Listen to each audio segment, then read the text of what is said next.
नमस्कार, आप देख रहे हैं लोकतंत्र। मैं हूं आपके साथ अक्षय। उत्तर प्रदेश की योगी सरकार के एक फैसले से सूबे में सियासत के गर्म होने के आसार बनते नजर आ रहे हैं। दरअसल योगी सरकार ने यह फैसला किया कि पूर्व की मायावती सरकार में बनवाए गए पार्कों और स्मारक स्थलों पर अब ओबीसी के साथ साथ अन्य जातियों यानी कि अगड़ी जातियों के महापुरुषों की भी मूर्तियां लगवाई जाएंगी।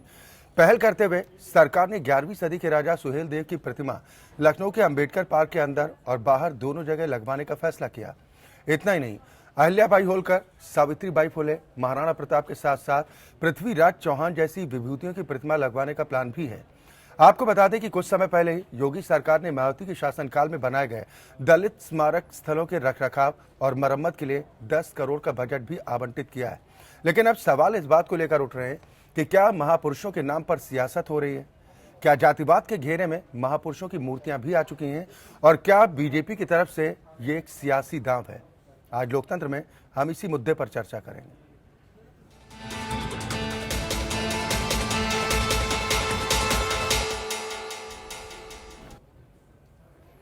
दरअसल गोमती नगर स्थित अंबेडकर स्मारक स्थल को अब तक आप डॉक्टर BR अंबेडकर, काशीराम और पूर्व मुख्यमंत्री मायावती की प्रतिमाओं के लिए जानते होंगे। लेकिन दलित नेताओं की मूर्तियों से सजे इस पार्क में अब आपको जल्द अन्य पिछड़े वर्गों और अगड़ी जातियों के नेताओं की मूर्तियां नजर आ सकती हैं। यह फैसला योगी सरकार की तरफ से किया गया है। योगी सरकार ने इस बात का फैसला किया है कि अब ओबीसी के साथ साथ अगड़ी जातियों के महापुरुषों की प्रतिमा भी स्थापित की जाएगी। उत्तर प्रदेश की योगी सरकार के इस फैसले से सूबे में सियासत के गर्म होने के आसार बनते दिख रहे हैं।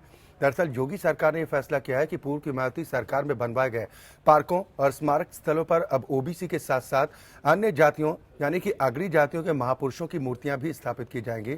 और पहल करते हुए सरकार ने 11वीं सदी के राजा सुहेल देव की प्रतिमा लखनऊ के अंबेडकर पार्क के अंदर और बाहर दोनों जगह लगवाने का फैसला किया है। इतना ही नहीं, प्लान ये भी है कि अहिल्याबाई होलकर, सावित्रीबाई फुले, महाराणा प्रताप के साथ साथ पृथ्वीराज चौहान जैसी विभूतियों की प्रतिमा भी लगवाई जाएगी। आपको बता दें कि कुछ वक्त पहले ही योगी सरकार ने मायावती के शासनकाल में बनाए गए दलित स्मारक स्थलों के रखरखाव और मरम्मत के लिए 10 करोड़ का बजट भी आवंटित किया था। लेकिन इससे पहले मायावती अखिलेश सरकार के दौरान यानी 2007 से 2012 के बीच ये आरोप लगाती रही हैं कि इन स्मारक स्थलों की उपेक्षा की जाती है, इनके रखरखाव के नाम पर बजट का आवंटन नहीं किया जाता। लेकिन योगी सरकार ने बजट का आवंटन भी किया। लेकिन अब कई सवाल इस फैसले के बाद उठ रहे हैं।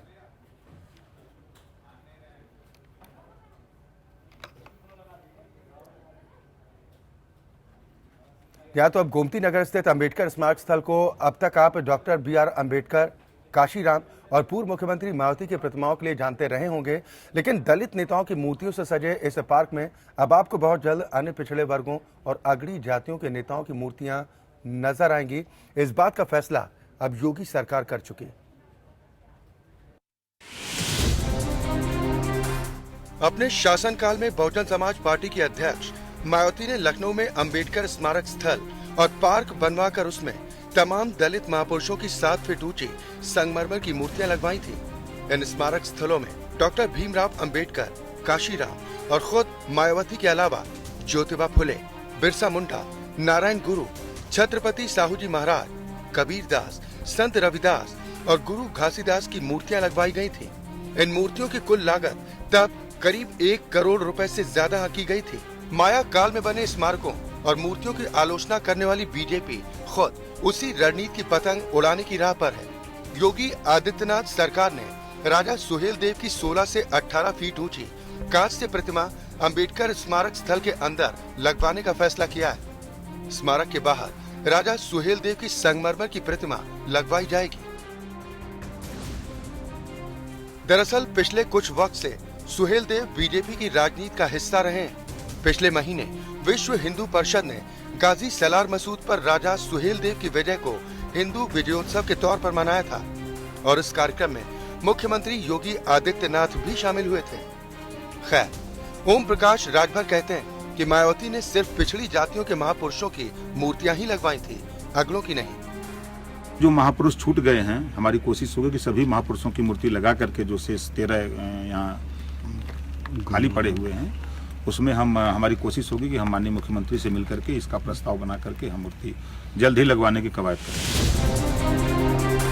अब सवाल इस बात को लेकर उठ रहे हैं कि क्या महानुभावों के नाम पर राजनीति हो रही है?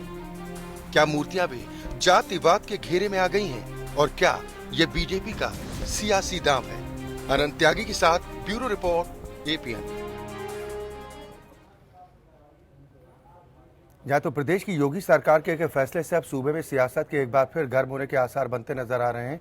योगी सरकार ने यह फैसला किया कि पूर्व की मायावती सरकार में बनवाए गए पार्कों और स्मारक स्थलों पर अब ओबीसी के साथ साथ अन्य जातियों यानी कि अगड़ी जातियों के महापुरुषों की मूर्तियां भी स्थापित की जाएंगी। और पहल करते हुए सरकार ने यह फैसला कर लिया कि 11वीं सदी के राजा सुहेल देव की प्रतिमा लखनऊ के BR अम्बेडकर पार्क के अंदर और बाहर दोनों जगह लगवाई जाएंगी।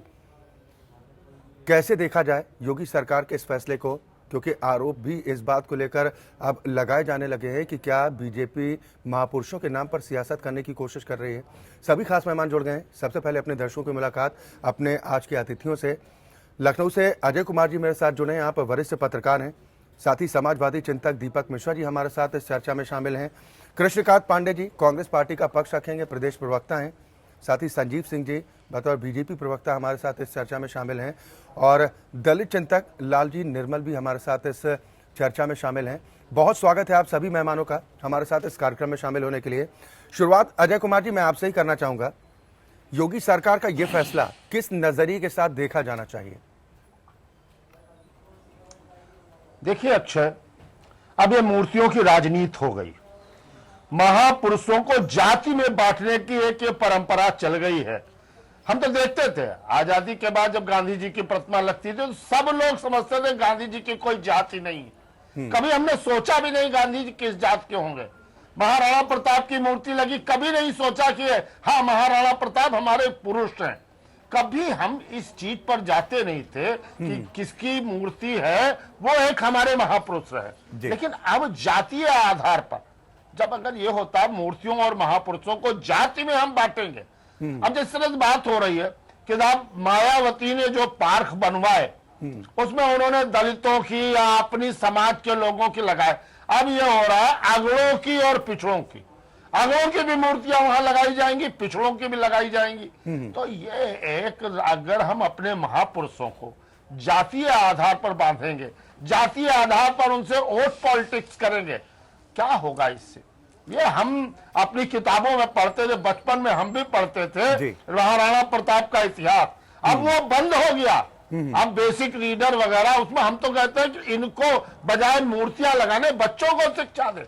आज के बच्चों से अगर पूछा जाए महाराणा प्रताप कौन थे नहीं बता पाएंगे, गौतम बुद्ध कौन थे नहीं बता पाएंगे। केवल मूर्ति लगाना, वो भी एक ऐसे स्थल पर जहां लोग जाते हैं, मूंगफली भी खाते हैं, वहीं भुट्टे भी खाते हैं, वहीं गंदगी भी करते हैं। तो ये स्थिति नहीं होनी चाहिए। अब हम देखते हैं अपने एनेक्सी में ही या सचिवालय में कि चंद्रशेखर आजाद की मूर्ति लगी, चौधरी चरण सिंह की मूर्ति लगी, उसके सामने गोविंद बल्लभ पंत की मूर्ति लगी। ठीक है, हमारे महापुरुष थे और प्रेरणा के स्रोत थे। कभी हमने इनकी जातियों के आधार पर नहीं देखा जाता। और बड़ा दुखद पहलू केवल इसलिए कि मायावती का एक नाम हुआ, उधर से निकले अरे मायावती का बनवाया हुआ, अरे मायावती का बनवाया हुआ। अब यह होगा कि चूंकि मायावती का नाम ना हो, मैं कोई उसमें नहीं, इसलिए उसमें अपने समाज की या अन्य अगड़ों की मूर्तियां लगावे। मेंटेनेंस होता 10 करोड़ रुपए साल का मेंटेनेंस है। अखिलेश सरकार में वो बंद हो गया था। आप जाइए उसमें तो देखिए कहीं लाइट नहीं जलती है रात में। तो अब ठीक है, 10 करोड़ का सदुपयोग करने के लिए ये है कि राजा सुहेल देव की मूर्ति उसमें लगा दी जाए, हमारा भी नाम होगा। ये नहीं होगा कि मायावती ने ही खाली पार्क का सुंदरीकरण किया था। अब ये होगा कि नहीं, योगी जी और भारतीय जनता पार्टी की सरकार भी इसका सौंदर्यीकरण कर रही है। तो निश्चित रूप से मैं तो इसे पूरी तरह जातीय राजनीति और महापुरुषों को जाति के बंधन में बांधने तक ही सीमित है। और ये केवल और केवल मैं अपने हिसाब समझता हूँ एक वर्ग विशेष को, एक वर्ग के वोटों को प्रभावित करने या बताने के लिए कि हम केवल एक के नहीं, हम सबके हैं। ये भी एक संदेश देने का मुझे लगता है प्रयास है। बिल्कुल। यानी आपको लगता है कि श्रेय लेने की होड़ में इस तरह के कदम सियासी दलों की तरफ से उठाए जाते हैं तब जब वो सत्ता में होते हैं। श्रेय लेना अपनी जगह है, लेकिन ये भी याद रखना चाहिए कि आम जनता के पैसों से ये स्मारक ये पार्क, ये तमाम जो विकास के काम होते हैं वो आम जनता के पैसों से ही होते हैं, भले ही सियासी दल सियासत करते हुए इस मुद्दे को लेकर। संजीव सिंह जी, सबसे पहले मैं आपसे ये जानना चाहूंगा, मोटिव क्या है, मंशा क्या है सरकार की इसके पीछे? देखिए अक्षय जी, मूर्ति लगाने की परंपरा हमारे देश की खाली नहीं है और ना इधर कोई 4-5 वर्षों में डेवलप हुई है। इस दुनिया के सभी देशों में मूर्तियां लगाई जाती रही हैं और कई 100 वर्षों से लग रही हैं। कारण समझिए क्या है।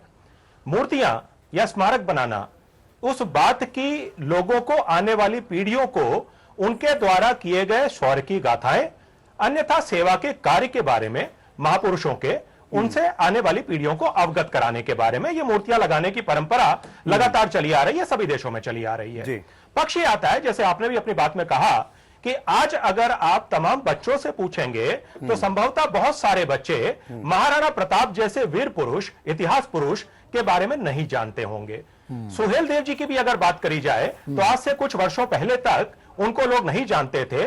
उनकी जो शौर्य की गाथा रही, विदेशी आक्रांता गजनवी के भतीजे का जो सालार मसूद था, उसका किस प्रकार से डट करके उन्होंने मुकाबला किया और उसको हराया, यह अपने आप में इतिहास में वर्णित एक शौर्य की गाथा है। लेकिन दुर्भाग्य है कि आज के अधिकांश लोग महाराजा सुहेल देव के बारे में नहीं जानते। अब मैं इसके अगर फिलोसॉफिकल पक्ष की बात करूं, सुहेल देव राजभर के, अगर हम समाज की बात करें, और मैं इसको वोट बैंक से जोड़ करके बिल्कुल नहीं देख रहा, अगर मैं राजभर समाज की बात करूं, राजभर समाज उत्तरोत्तर समाज में लगातार दब गया। उस जाति प्रजाति के लोगों का जो अपना एक, जिसको साइकी कहा जाए, उसको दबाने का काम हुआ, जबकि उसी समाज से इतने वीर योद्धा हुए जिन्होंने इतने बड़े आक्रांता को नेस्तनाबूद कर दिया। इस प्रकार की गाथा रही, तो क्या आज की पीढ़ियों को उनके बारे में जानने का अधिकार नहीं होना चाहिए, या क्या उनके इस शौर्य गाथा से उनको मरहूम रखा जाना चाहिए? नहीं। इसी कारण से हमारी सरकार ने इस बारे में चिंता करी कि देखिए, ये हजारों करोड़ रुपया खर्च करके, और ये टैक्स पेयर का ही पैसा था, ये बड़े बड़े जमीनें घेर करके स्मारक बनाए गए हैं। अगर इसमें कुछ ऐसे महापुरुष जिनकी शौर्य और सेवा की गाथाओं के बारे में लोगों को पता होना चाहिए, अगर इनकी भी मूर्तियां लगा दी जाती हैं, तो इसमें कौन सा किसको ऐतराज हो सकता है और क्यों होना चाहिए? जी अच्छा जी, ठीक है। अभी एक रिएक्शन आप सभी मेहमानों से, और उसके बाद फिर सवाल जवाब का सिलसिला आगे बढ़ेगा। लालजी निर्मल जी, सरकार का ये फैसला क्या मैसेज देता है दलित समाज के लोगों को? इसका कोई नकारात्मक प्रभाव पड़ता आप देख रहे हैं? अक्षय जी, जो अंबेडकर स्मारक है वह केवल देश में नहीं बल्कि पूरी दुनिया में डॉक्टर अंबेडकर के चाहने वालों के लिए एक काशी और काबा है। और देखिए, आप मूर्तियां लगाएं, लेकिन डॉक्टर अंबेडकर का जो वजूद है इस देश में, जो उनकी पहचान है, जो उनका सम्मान है, अन्य प्रतिमाएं, आप राजा सुहेल देव की प्रतिमा लगाएं, बाहर लगाएं, कोई एतराज नहीं है, लेकिन वहां पे लगाएंगे और भी प्रतिमाएं लगेंगी तो फिर उस स्मारक का जो महत्व है वह डाइल्यूट होगा। नहीं, कैसे, ये भी बताते चलिए। और नहीं, ये देश विदेश से लोग आते हैं डॉक्टर अंबेडकर के उस स्मारक को देखने के लिए। यह एक अलग बात है कि मायावती ने वहां पर अपनी भी प्रतिमा लगा दी, उसको औचित्यपूर्ण नहीं कहा जा सकता, लेकिन डॉक्टर अंबेडकर के नाम पर पूरे देश में यह सबसे बड़ा स्मारक है और इसको मान्यता मिल चुकी है। इसके अतिरिक्त एक चीज और भी देखिए, सामाजिक न्याय के लोगों की प्रतिमाएं लगी हैं वहां पे, जिन्होंने हजारों सालों से जो यहाँ पर जातीय भेदभाव के कारण जो यहाँ पर अव्यवस्था हो गई थी, जो भेदभाव हो गया था, उसको मिटाने के लिए ज्योतिबा फुले ने, नारायण गुरु ने, बाबा साहब डॉक्टर अंबेडकर ने, छत्रपति साहू जी महाराज ने जो भी कार्य किए, तो उन महापुरुषों की ये प्रतिमाएं वहां पे लगाई गई हैं। तो अब उसमें कोई इंसर्ट करना और लोगों को इंसर्ट करना, अब जैसे आपने आप सहारनपुर की घटना को लीजिए, घटना हुई क्यों? वो घटना हुई कि वहां पे शब्बीरपुर गांव में संत रविदास की जो प्रतिमा लगी है गांव में, वहां पे डॉक्टर अंबेडकर की प्रतिमा लोग लगाना चाहते थे। वहां के राजपूतों ने विरोध किया। वे राणा प्रताप की जयंती मनाने जा रहे थे, उस पे क्लैश हुआ। अब राणा प्रताप की प्रतिमा आप अंबेडकर स्मारक में लगा दीजिए। आप सोच सकते हैं उसका संदेश क्या जाएगा पूरे देश में। नहीं सर, ये भेदभाव क्यों? हमारा सवाल सिर्फ इतना है, महापुरुष तो महापुरुष हैं, उनको जातियों के बंधन में बांधना कितना सही है। बड़ा विभाजन और हुआ है। आपने जो उदाहरण पेश किए हैं सर, आपने जो उदाहरण भी पेश किया है, उस उदाहरण में मायावती जी के योगदान को भी बता दीजिए कि मायावती का क्या योगदान था जो भीमराव अंबेडकर में अपने जिंदा रहते हुए मूर्तियां स्थापित करती हैं। खैर, सर आऊंगा मैं। कृष्णकांत पांडे जी, आप किस नजरिए के साथ आपकी पार्टी देख रही है? महापुरुष तो महापुरुष है ना, उनको क्यों जाति के बंधनों में बांध रहे हैं? वोटर को तो बांध ही दिया आप लोगों ने। अच्छा जी, अब इस देश में कई तरह की सियासत शुरू हो गई है। अब यहां जिस तरह से यह दंगा हो नहीं जा रहा है, दंगा कराया जा रहा है।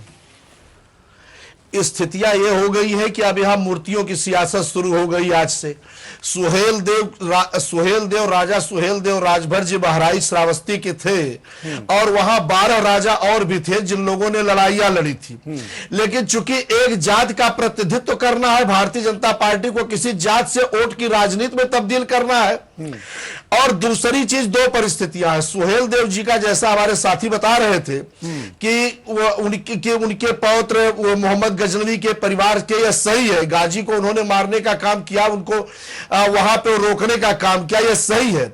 लेकिन अगर उसको आप कहीं न कहीं ध्रुवीकरण करना चाह रहे हो आज के परिवेश में, तो मैं बताना चाह रहा हूं कि वह 11वीं सदी की घटना थी जब हिंदुस्तान मुगल शासकों से लड़ रहा था। और आज की स्थिति यह थी कि जब हम 19वीं सदी में जब अंग्रेजों से लड़ रहे थे, 18वीं 19वीं सदी में जब हम अंग्रेजों से लड़ रहे थे, तो हिंदुस्तान के हिंदू और मुसलमान दोनों एक आदमी के दो बाह बन के, दो कंधे बन के एक साथ उन अंग्रेजों के साथ लड़ रहे थे। अगर आप इसको तब से जोड़ के इस समय राजनीति का ध्रुवीकरण करना चाह रहे हैं, जैसा भारतीय जनता पार्टी करती आई है, तो यह बहुत ही दुर्भाग्यपूर्ण है। महापुरुषों की मूर्ति लगाना अच्छी बात है, हम इसका स्वागत करते हैं, लेकिन महापुरुषों की मूर्ति के पीछे आपकी कहीं न कहीं राजनैतिक विद्वेषता हो, कहीं न कहीं किसी को डाउन करने के आपके प्रति कहीं न कहीं किसी को नीचा दिखाते हुए किसी को ऊंचा दिखाने का प्रयास हो, तो मैं समझता हूं उन महानुभावों का अपमान होगा। उत्तर प्रदेश की सरकार कितनी संवेदनशील है। कल भारत रत्न राजीव गांधी की मूर्ति जिस तरह से खंडित की गई मिर्जापुर में, परसों हमारे मुख्यमंत्री मिर्जापुर में थे और कल खंडित की गई। देश के एक महापुरुष की मूर्ति जो भारत रत्न रहे, नहीं तो उनकी मूर्ति खंडित की जा रही है। आपका क्या कहना है कि ये योगी जी के इशारे पर हुआ? मैं बता रहा हूं, ये मूर्तियों पे राजनीति नहीं, मैं बता रहा हूं उत्तर प्रदेश की सरकार के मुखिया, यहां के प्रशासनिक जिम्मेदार, चाहे डीजीपी रहे हो, चाहे चीफ सेक्रेटरी रहे हो, चाहे उत्तर प्रदेश के मुखिया सरकार के रहे हो, किसी ने एक उसमें किसी भी प्रकार का एक बयान भी देना उचित नहीं समझा कि यह गलत हुआ है, इसकी निंदा की जा सकती है। सर, मैं एक बयान आपको अभी सुना सकता हूं। स्वामी प्रसाद मौर्य ने यह साफ कहा है, स्वामी प्रसाद मौर्य ने कहा है कि जिसने भी इस कृत्य को अंजाम दिया है, हम उसकी निंदा करते हैं और ऐसे लोगों पर कड़ी कार्रवाई की जाएगी। ये आपकी जानकारी के लिए बता रहा हूं। अब आप अपनी बात पूरी कीजिए। साथ ही एक सवाल आपसे ये भी, पांडे जी सुन तो लीजिए। पांडे जी एक सवाल और भी तो सुन लीजिए। अगर किसी एक पार्क में प्रतिमाएं इस तरह की लगाई जाती हैं, जैसा अभी निर्मल जी जिक्र भी कर रहे थे, तो वहां पर अन्य महापुरुषों की अगर प्रतिमाएं भी लग जाती, मूर्तियां लग जाती, तो दिक्कत क्या थी? आपको गाथा तो महापुरुषों की बतानी है ना, उनको जातिवाद में क्यों बांधते हैं? नहीं, एक चीज निर्मल जी ने जो कहा वो भी सही है कि जहां अंबेडकर जी की मूर्ति लगी है, वहां मायावती और काशीराम की मूर्ति का कोई औचित्य नहीं बनता। अंबेडकर की तुलना में अगर उनके बराबर में पैरेलल में मायावती और काशीराम की मूर्ति खड़ी की गई, तो यह भी दुर्भाग्यपूर्ण रहा है, ऐसा नहीं है। और मायावती यह दुनिया की पहली ऐसी महिला है जिनकी जीते जी मूर्ति लगी है। मेरे समझ से यहाँ काफी विद्वान लोग बैठे हैं, बताएंगे। सद्दाम की लगी। अच्छा, इसके पहले सद्दाम की लगी थी, हमारे दीपक जी बता रहे हैं, या तो मायावती की लगी।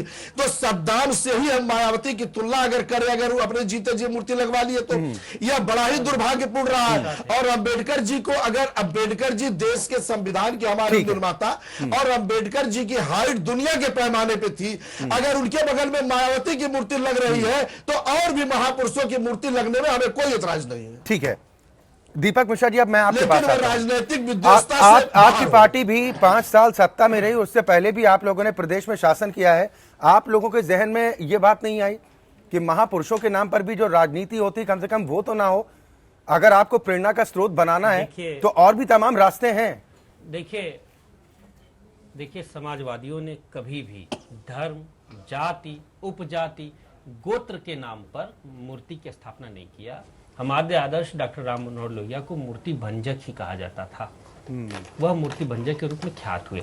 अभी आप देखिए, इतनी दीवारें बनी, दीवारों दर के दरमिया घर कहीं गुम हो गया, इस घर के दरमिया। अभी तो आप किसी गोत्र के आधार पर भी जाति महापुरुष की मूर्ति लगेगी, उसको महापुरुष कह के मूर्ति लगाई जाएगी। सही। दरअसल ये जो योगी सरकार है उत्तर प्रदेश की, यह मोदी सरकार का सूबाई संस्करण है। याद करिए, जब बिहार का चुनाव हो रहा था, वहां रामधारी सिंह दिनकर जी का लोगों के दिमाग पे असर है। उनकी जयंती दूर थी तो उनकी किताब की 50वीं जयंती आदरणीय नरेंद्र मोदी जी ने मना ली। तो ये प्रतीकों की राजनीति का दुरुपयोग करने में जितने माहिर भारतीय जनता पार्टी संघ के साथी महाराज मोदी और उनके सिपह सलार शाह जी हैं, उतना कोई नहीं हो सकता। आप बंगाल में जब चुनाव होता है तो सारे बंगाल के महापुरुष का राष्ट्रीय चरित्र याद आता है। महापुरुष का सिर्फ एक ही चरित्र होता है, वह तो वो पूरे देश का नायक होता है और राष्ट्रीय अस्मिता का प्रतीक होता है।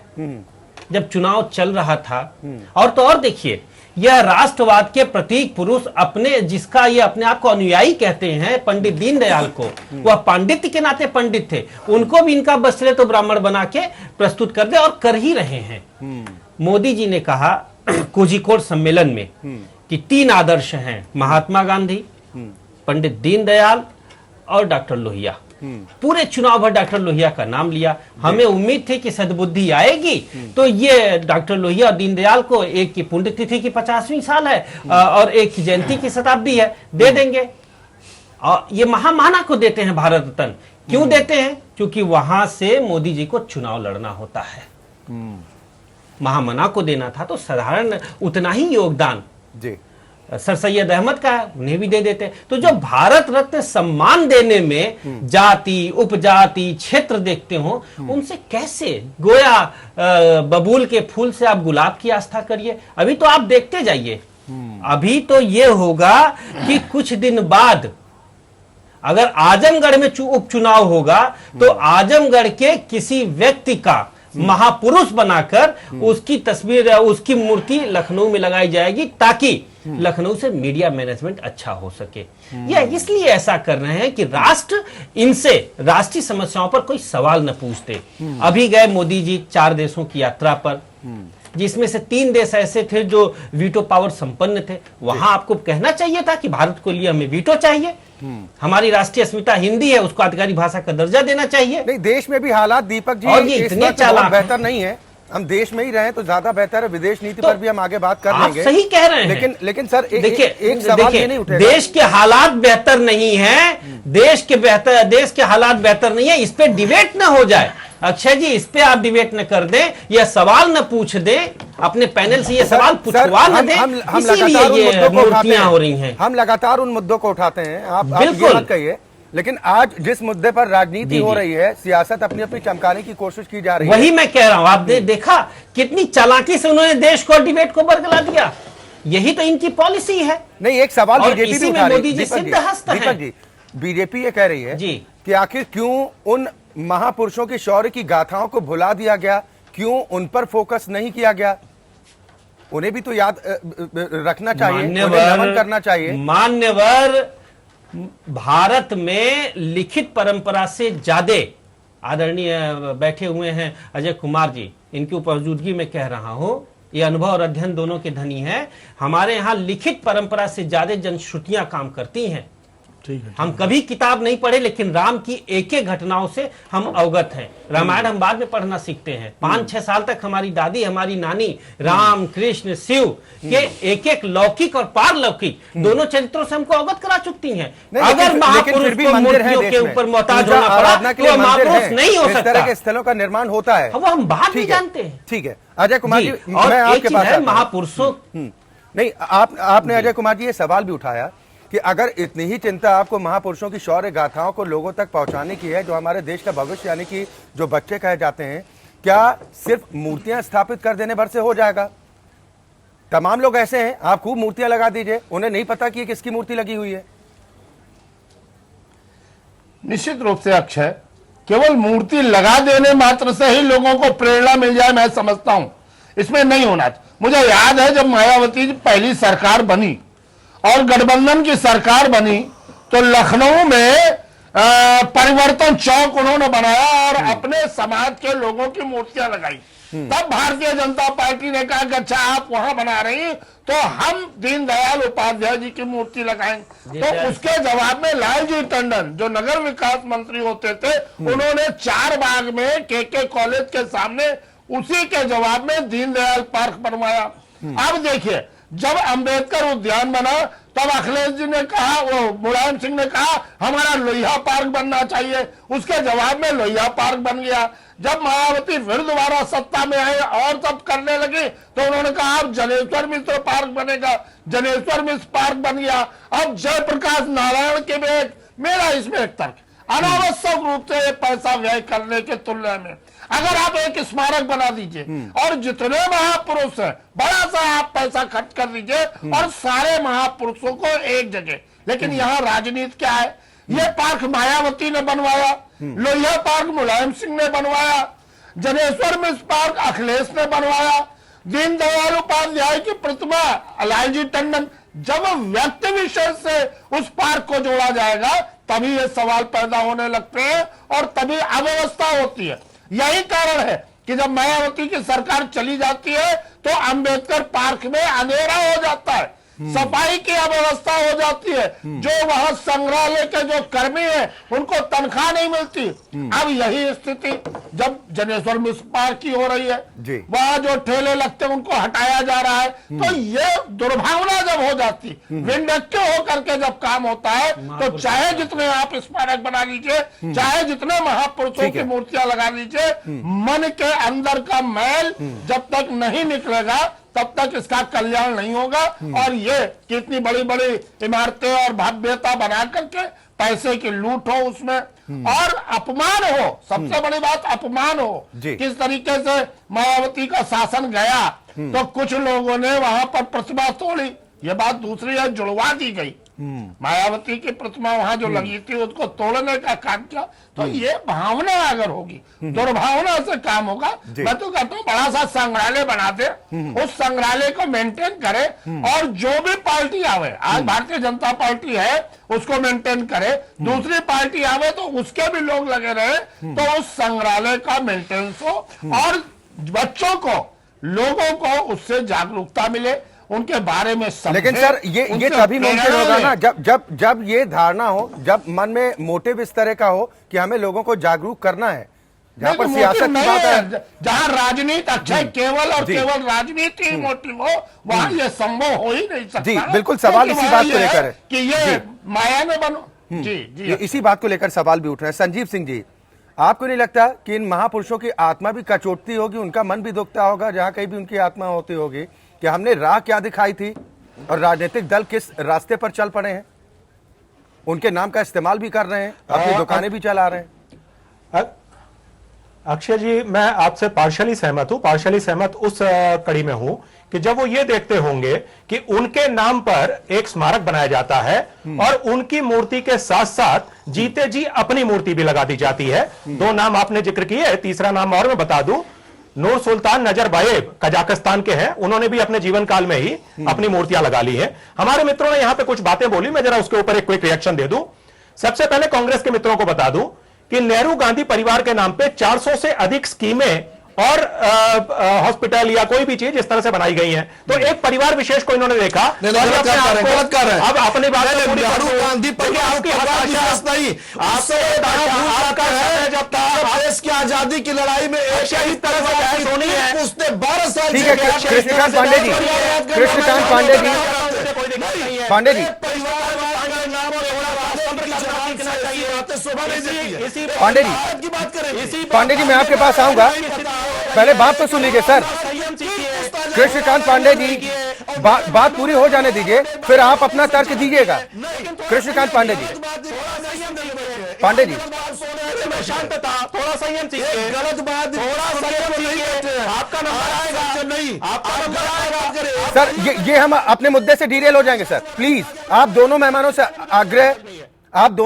आग्रह अपनी अपनी बारी का इंतजार कीजिए, फिर आप अपना तर्क रखिएगा। पांडे जी मैं आपके पास आऊंगा, पहले संजीव जी को बात पूरी कर लेने दीजिए। संजीव जी, अक्षय जी, कांग्रेस पार्टी को मिर्ची लगती है, क्यों लगती है? सैम पित्रोदा को मिर्ची लगती है, बीजेपी को तो डिबेट करने का कोई अधिकार नहीं है इस देश में। देखिए 6.5% वोट पाकर के कांग्रेस पार्टी को आपका पूरा 1 घंटा लेने का अधिकार है, बीजेपी को नहीं है। बहुत ज्यादा बेअंदाज मत होइए, 42% अपना आंकड़ा। पांडे जी मैं आपके पास ही आ रहा हूं। सर पहले बात सुन लीजिए, फिर आप जवाब दीजिएगा। संजीव जी जी, अगर इनकी अनुमति हो तो मैं बात बोलूं। देखिए सैम पित्रोदा की जाति बताने वाले युवराज और उनकी पार्टी को मिर्ची लगेगी, यह बिल्कुल स्वाभाविक है। दूसरा बात, नेहरू जी ने और इंदिरा जी ने 2 महानुभाव हमारे देश में रहे, जिन्होंने अपने जीवन काल में अपने आप को ही भारत रत्न अवार्ड कर दिया। तो कांग्रेस पार्टी की यह संस्कृति रही है। नरसिम्हा राव जो कि आज भारत में जो ये आर्थिक क्रांति हुई इसके आर्किटेक्ट माने जाते हैं, उनको भुला दिया। नई दिल्ली में उनको स्मारक बनाने तक की इन्होंने जहमत नहीं करी। उनकी जो उनका शव आया था उसको कांग्रेस हेडक्वार्टर में अंदर नहीं आने दिया। ये कांग्रेस पार्टी की कोई माहौल फिर रोकला गया। फिर रोकला गया। अरे भाई आपका बोलिएगा, आपके पास भी कोई एक भी है महापुरुष, धन्यवाद दीजिए। आपको पता है आप बाहर आगे टेलीविजन चैनल ठीक है संजीव जी मैं आपके पास आ रहा हूं, मैं आपके पास आ रहा हूं। कृष्णकांत जी पहले आप अपनी बात पूरी कर लीजिए। मैं अपनी बात नहीं कृष्णकांत पांडे जी को पहले बात पूरी कर लेने दीजिए। आ रहा हूं संजीव जी, मैं फिर आपके पास ही आ रहा हूं, वरना फिर चर्चा को डीरेल करेंगे। सर हमारा मकसद बिल्कुल भी ये नहीं है कि आप लोग मुद्दे से भटक जाएं। जहां पर जवाबदेही है वहां पर जवाब देना चाहिए आप लोगों को। पांडे जी, अक्षय जी 1 मिनट, मैं बता रहा हूं, यह जिस नेहरू गांधी परिवार की बात करते हैं, इन लोगों को शर्म नहीं आती है। मंच में आपके चैनल पे कह रहा हूं, करोड़ों लोग सुन रहे हैं कि जिस समय हिंदुस्तान में 6 रुपया का 10 ग्राम सोना मिलता था, मोतीलाल नेहरू 14 लाख पर मंथ कमाते थे। और उस परिवार की 3 पीढ़ियां एक साथ आजादी की लड़ाई लड़ रही थी, जेल काट रही थी। मोतीलाल नेहरू, जवाहरलाल नेहरू और इंदिरा गांधी। और उस समय भारतीय जनता पार्टी के साथी कहां ऐश कर रहे थे, इसको पूरा देश जानता है। सर जो उस वक्त रहा होगा, उसने आजादी की लड़ाई में हिस्सा लिया होगा, फिर सवाल उठेंगे कि सोनिया गांधी ने कौन सी तलवारें चलाई, राहुल गांधी कौन सा भाला लेकर कूद पड़े। सर इन बातों में हम जाना नहीं चाहते हैं। कृष्णकांत पांडे जी, हम इन बातों में नहीं जाना चाह रहे सर। जी आपके पिताजी जो काम किए होंगे तो आप भी भाला लेके नहीं कूद पड़े होंगे। सर इसीलिए सर कह रहे हैं ना, इन मुद्दों में मत उलझाइए। इसीलिए हम कह रहे हैं कि आज की बात कीजिए सर, आज की बात कीजिए किस तरह से माहौल को बेहतर कर सकते हैं। उसको आप इन्होंने कहा नेहरू इंदिरा। सर आपकी विरोधी पार्टी जो देश की सत्ता पर काबिज है, वो तो सीधा सीधा कह रही है कि गांधी नेहरू परिवार की देन है जो कश्मीर आज समस्या बना हुआ है। वो तो सीधे इस मसलों पर हम नहीं जाते हैं ना सर। किसकी समस्या? ये सर हम इस पर नहीं जाते हैं ना। जी आपने छोड़ दिया तो मुद्दे पे जाना पड़ेगा। सुनिए, प्रधानमंत्री के रूप में नरेंद्र मोदी बैठे हुए हैं कश्मीर में, मुफ्ती मोहम्मद सईद का भाषण हो रहा है, जो मुख्यमंत्री का शपथ कश्मीर का ले रहे हैं। और उन्होंने भाषण में कहा है कि भारत अधिकृत कश्मीर, पाक अधिकृत कश्मीर। इसीलिए आप लोगों ने भी छाप दिया नक्शे में, इसीलिए नक्शे में आप लोगों ने भी छाप दिया कि जम्मू कश्मीर भारत अधिकृत है। सर फिर वही मुद्दे, फिर पत्थरबाज बीच में आ जाएंगे। कृष्णकांत पांडे जी, फिर बात पत्थरबाजों तक पहुंचेगी, बात नेशनल कॉन्फ्रेंस तक पहुंचेगी, फारूक अब्दुल्ला के बयान का जिक्र होगा, उमर अब्दुल्ला की बात होगी, कांग्रेस की बात होगी। उलझाइए मत प्लीज। मुफ्ती मोहम्मद सईद का सर, भाषण देश आज के हमारा डिबेट का विषय कश्मीर नहीं है सर। इसके सर, बाद भी माफी नहीं मांग पाए। अक्षय सर, जी, हम नहीं, आज मैं हमारा जो बताऊंगा विषय कि है, भारतीय विषय से मत जनता भटकिए पार्टी प्लीज। आजादी के हम समय ये में कह रहे हैं ऐश कि कर कितनी रही थी। प्रेरणा दे पाएंगे। इस समय देश में संजीव चले सिंह जी, थे। मैं आपके पास आ रहा हूँ। पांडे जी, मैं आ रहा हूँ। संजीव सिंह जी, मुझे इस बात का जवाब दे दीजिए कि अगर महापुरुषों की गाथाओं को देश के भविष्य यानी कि बच्चों तक पहुंचाने की इतनी ज्यादा जागृति योगी सरकार में है, पाठ्यक्रम का हिस्सा बना दीजिए, पाठ्यक्रम में शामिल कीजिए ना। बिल्कुल, बहुत अच्छा सवाल अक्षय जी आपका है। अगर आपको स्मरण हो, हमारी सरकार ने आने के बाद एक निर्णय लिया था, ये जो तमाम प्रकार की जो छुट्टियां घोषित कर दी गई थी, जिसके कारण से बच्चों की पढ़ाई भी प्रभावित होने लग गई थी, उसके ऊपर हमने एक निर्णय लिया जिसकी बुरी बुरी सराहना हुई और विपक्षी पार्टी ने भी अपने राज्य में उसको एमुलेट किया है कि उस दिन छुट्टी ना करके उन महापुरुषों के बारे में पढ़ाया जाए। मैं एक बात और जोड़ना चाहूंगा, जब बाबा साहब भीमराव अंबेडकर की बात होती है तो उनका सेलेक्टिव अप्रोप्रिएशन कर लिया गया है। बाबा साहब ने एक किताब लिखी थी, पाकिस्तान और पार्टीशन ऑफ इंडिया, उसमें उन्होंने क्या अपने वक्तव्य दिए थे, उसके बारे में भी लोगों को अवगत होना चाहिए। एक बात मैं और कहना चाहूंगा, देखिए मूर्तियों की जो सियासत चल रही है उसके इतर हट करके जब भारतीय जनता पार्टी ने भीम ऐप लॉन्च किया, आज करोड़ों लोग उसको डाउनलोड करके रोज ट्रांजैक्शन कर रहे हैं, तो बाबा साहब भीमराव अंबेडकर को इससे बड़ी और कोई श्रद्धांजलि नहीं हो सकती। आने वाले समय में भारत का तकरीबन हर नागरिक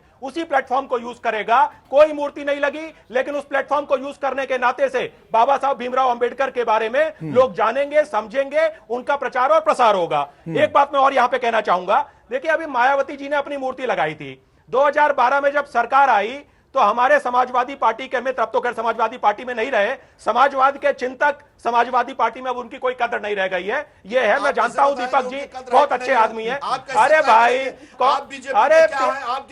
अरे भाई कृष्णकांत जी, आपकी ये आदत क्या हो गई है? चलिए, ये सहयोगी धर्म है। तो बीच में संजीव सिंह जी, अभी आपने देखिए अक्षय जी, ये सहयोगी धर्म है। अक्षय जी देख रहे हैं, देखिए आपके करोड़ों दर्शक इस समय देख रहे हैं कि कांग्रेस पार्टी की आज जो दुर्दशा हो गई, संसद में टॉक टाइम कम हो गया, विधानसभा में टॉक टाइम कम हो गया, तो स्टूडियो में कब्जा करके सर सहयोगी धर्म तो कम से कम निभा रहे हैं। ठीक है, मैं आपके पास भी आऊंगा, दीपक जी के पास ही जाता हूं। ठीक है, कृष्णकांत पांडे जी, दीपक जी, जिस तरह की स्थितियां देखने को मिल रही हैं, वो बच्चे क्या करेंगे जो दाखिला लेंगे, जो समाजवादी सरकार में अगर जो स्कूल में दाखिला लेंगे, उन्हें दूसरे महापुरुषों की गाथाएं बताई जाएंगी। जो बहुजन समाज पार्टी की सरकार में दाखिला लेंगे, उन्हें दूसरे महापुरुषों की कथाएं बताई जाएंगी। बीजेपी का शासनकाल होगा तो दूसरे महापुरुषों की। ये कंफ्यूजन क्यों आप लोग करना चाहते हैं? महापुरुष तो महापुरुष है ना, उनको क्यों बांध रहे हैं जाति धर्म के बंधनों में? बिल्कुल नहीं बांधना चाहिए। और महापुरुष जो होता है वह मानवीय मूल्यों का द्योतक होता है। गांधी की जाति नहीं हो सकती। शेक्सपियर जितने लंदन में या यूके में जितने प्रसिद्ध हैं, उससे ज्यादा भारत में प्रसिद्ध हैं। तो संत की, साहित्यकार की, ऋषि की, ज्ञानी की, महापुरुषों की कोई जाति नहीं होती।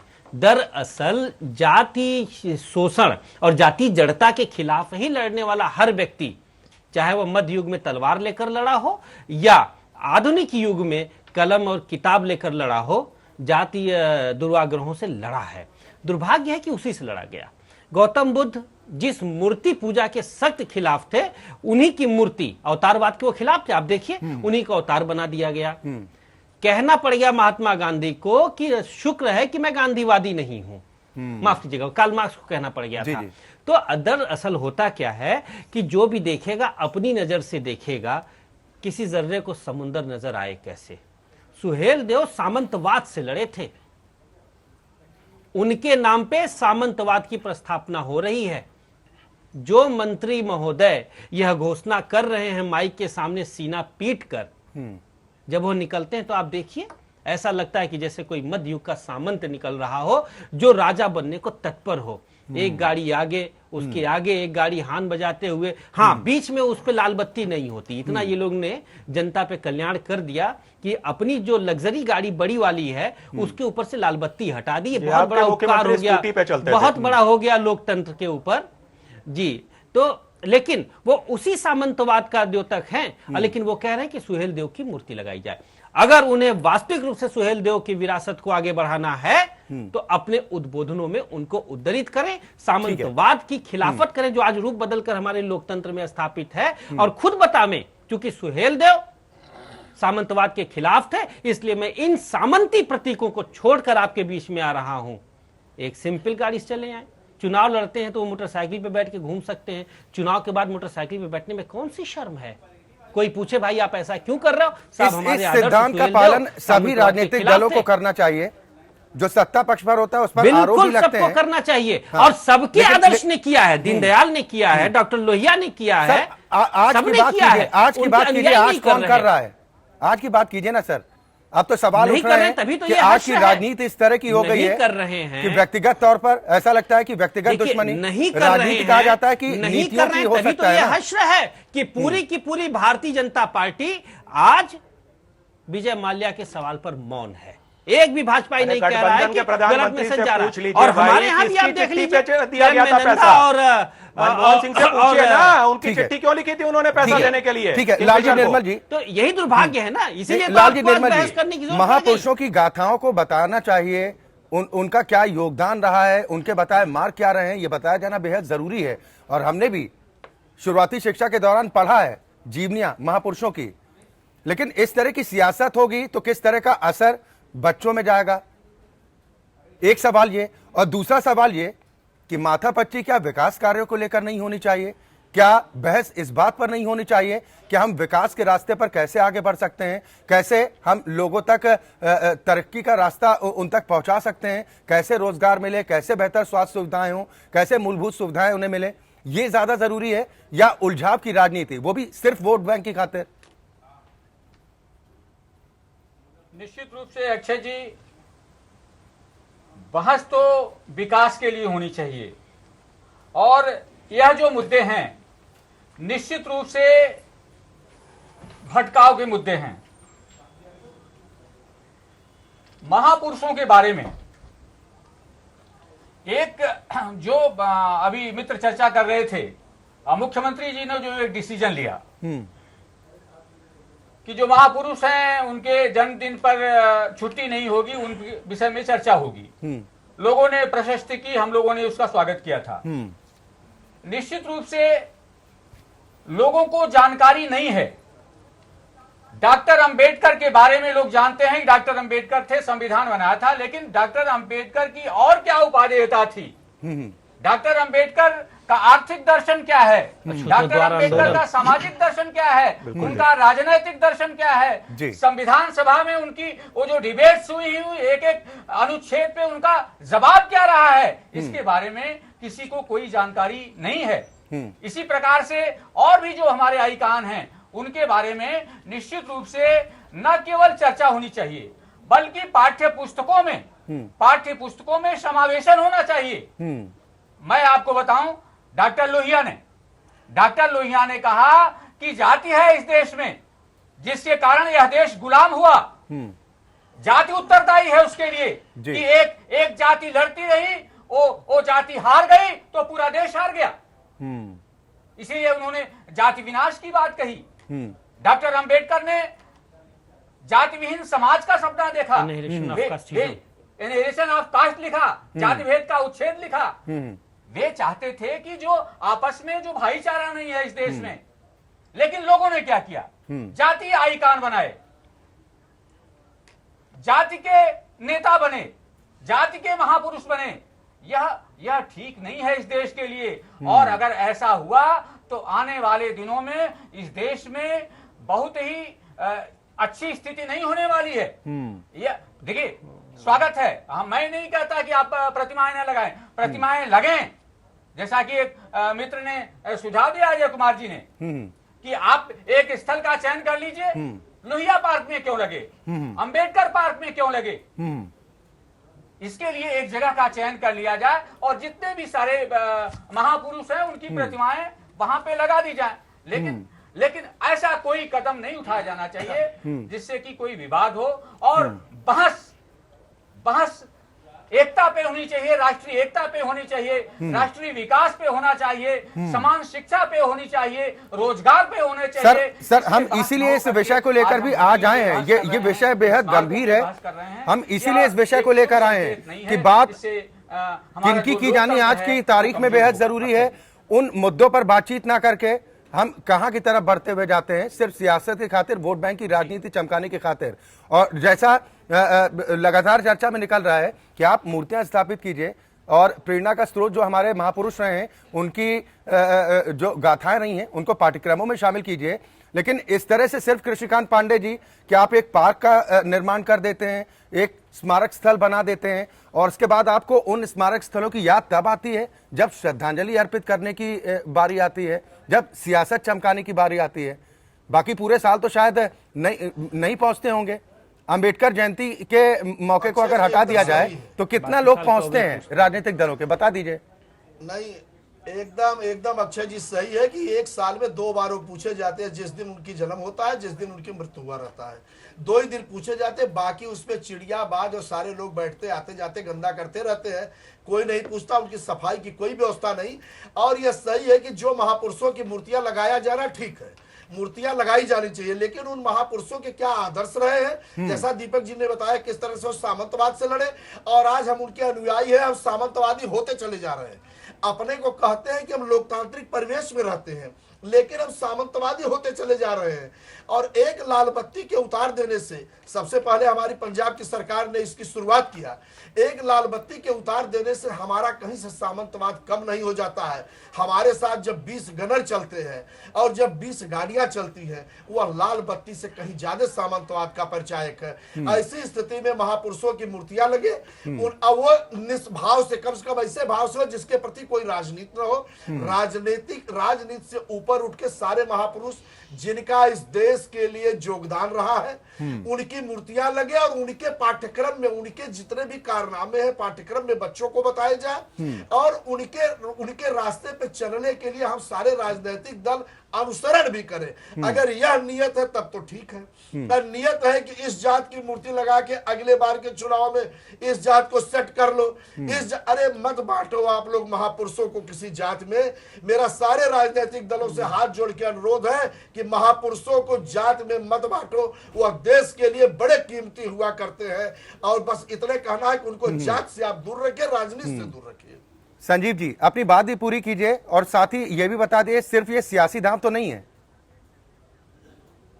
अक्षय जी बिल्कुल सियासी दाव नहीं है। देखिए सियासी दाव तब होता जब, अगर मैं आपको एक उदाहरण प्रस्तुत करूं कि अंबेडकर स्टेडियम था गोमती नगर में, उसको तोड़ दिया गया। अंबेडकर स्मारक जो पहली बार मायावती जी ने बनाया था, उसको तोड़ दिया गया, दोबारा फंड एलोकेट किए गए और एक बड़ा स्मारक बनाया गया। वो खेलने वाला जो स्टेडियम तोड़ा गया था, जिसके बदले में दूसरा बनना था, वो नहीं बना, कम से कम उनके कार्यकाल में नहीं बना, कोई प्रक्रिया आगे नहीं बढ़ी। इसके पीछे किस चीज की बू आती है, आपके दर्शक समझदार हैं, समझ जाएंगे।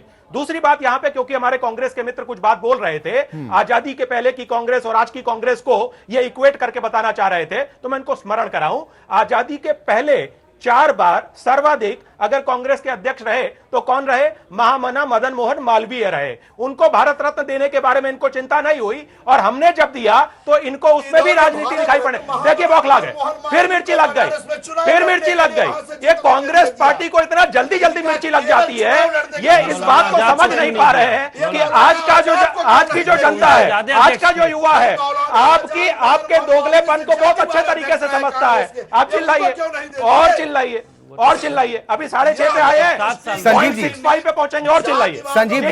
संजीव जी मुझे इस बात का जवाब दे दीजिए। सर अब चर्चा के समापन का वक्त भी हो रहा है। सर बहस में उलझाइए मत, हम रिएक्शन चाहेंगे कि आगे क्या होना चाहिए जिससे स्थिति बेहतर हो, हालात बेहतर हो, है ना, उस पर रहे तो ज्यादा बेहतर है। संजीव जी मुझे इस बात का जवाब सर आप दे दीजिए। नहीं सर, इस बात का जवाब दे दीजिए। आपने कहा कि शनिवार के दिन महान विभूतियों के बारे में बच्चों को पढ़ाया जाएगा, उन्हें उनके योगदान के बारे में बताया जाएगा।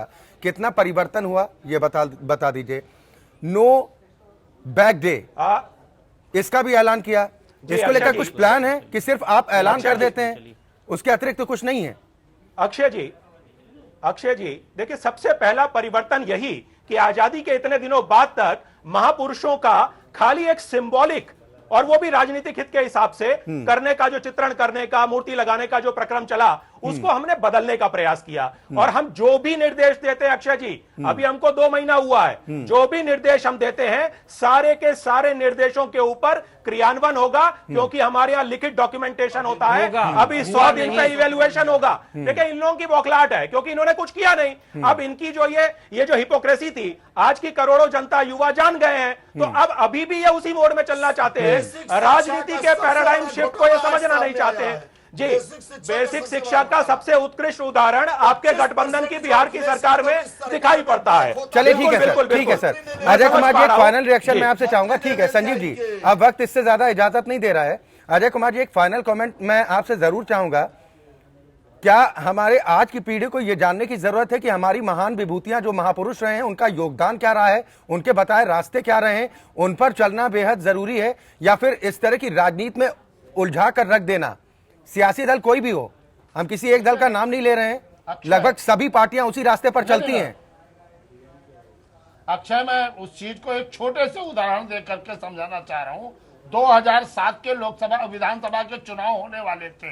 एक जात विशेष के लोग तत्कालीन मुख्यमंत्री मुलायम सिंह यादव से मिले और बोले हमारी जात के महाराजा अग्रसेन है और इन पर छुट्टी घोषित कर दीजिए और उनकी एक मूर्ति लगा दीजिए। तत्काल ऑर्डर हो गए, एक बेशकीमती जमीन अलॉट की गई और उसमें महाराजा अग्रसेन की जयंती लगाई गई। महाराजा अग्रसेन के बारे में अगर पुस्तकों में दे देते तो ज्यादा होता। अभी पिछली सरकार ने महाराणा प्रताप पर छुट्टी घोषित कर दी। मेरा कहने का तात्पर्य है, चाहे वाल्मीकि जयंती हो, हम उसी दिन जानते हैं। बच्चों को ये भी नहीं मालूम, तो हम कहते हैं इतना करोड़ों खरबों रुपया जिसमें घोटाला होता है। मैं चाहता हूं, मेरी मांग है और आपके चैनल के माध्यम से सुझाव है कि जितने भी महापुरुषों के मूर्तियां लगवाना चाहते हैं, सबके बारे में 4-4 पैरा लिख करके एक अच्छी सी बुकलेट छपवा लें, बेसिक स्कूलों में उसको निःशुल्क वितरित करावें, प्रेरणा दें, बेसिक के टीचरों को कहें अरे हमने पढ़ा बेसिक रीडर में महाराणा प्रताप कौन थे और उनके चेतक के बारे में जाना। आज कौन बच्चा, हम अपने पोते से पूछते महाराणा प्रताप कौन थे, उसको नहीं मालूम। चले बिल्कुल बिल्कुल सर, अब इसी बात को गंभीरता के साथ सोचने की जरूरत है कि अगर महापुरुषों के नाम का इस्तेमाल किया जाता है और उसके पीछे मोटिव ये बताया जाता है कि हमारी मंशा है कि हम ज्यादा से ज्यादा लोगों को ये बता पाएं कि हमारे महापुरुषों का क्या कुछ योगदान रहा है, लेकिन अब ये मोटिव उससे इतर होता नजर आता है। सियासी गणित ज्यादा नजर आता है। वोट बैंक की राजनीति साधने की कोशिश तमाम सियासी दलों की तरफ से की जाती है। कम से कम ऐसा ना हो, महापुरुषों के नाम का अपमान ना हो, उन्हें जाति और धर्म के बंधन में ना बांधा जाए, तो शायद ये एक बेहतर संदेश होगा। बहुत बहुत शुक्रिया आप सभी मेहमानों का हमारे साथ इस कार्यक्रम में शामिल होने के लिए। और इसी के साथ लोकतंत्र में आज के लिए बस इतना ही।